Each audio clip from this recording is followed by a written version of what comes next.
thoughts on them. So the first question is, do you believe that we are in the end times? Oh, that's such a great question. I get that one a lot.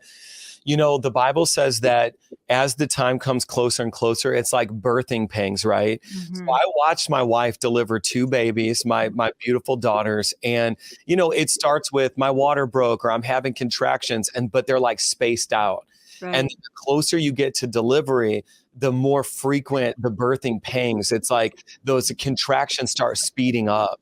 And I Right. really feel like one of the indications that we are in the last time, the end days, the last times, is the birthing pains seem like they're speeding up. You know, Mm. I'll put it like this. I did an entire teaching on my channel about this.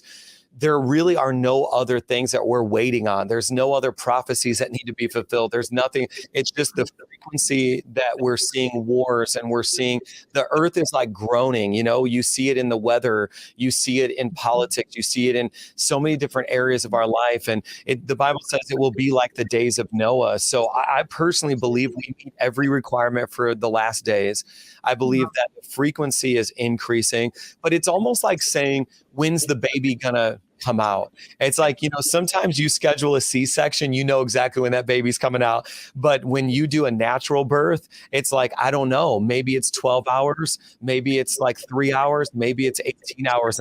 But you're definitely in labor. And I think what people need to hear from a pastor's perspective is you can debate over when's the exact Right. this baby is coming out, but we are in labor. And when you're in labor, like the way you live your life is different. There's like Wow. an urgency, you know, like I got to focus on this. And I think that if everybody shifted their focus to the labor pains and said, I'm going to act like it could be any moment right now. Because think about this. If the baby's coming down the canal and she's having labor pains and the contractions are happening and I'm just chilling on my phone, I'm going to get in trouble. Like Julie is going to be like, what are you doing? Like, baby. So I just like, if you're a Christian and you're just scrolling on your phone and Jesus is like, hey, like I'm trying to birth this next season. Like this thing is about to end. I'm about to get off your, like do something. Like you Right. should evangelize. So I just tell people like, act like we're in labor. That's Mhm. the way to act in this season.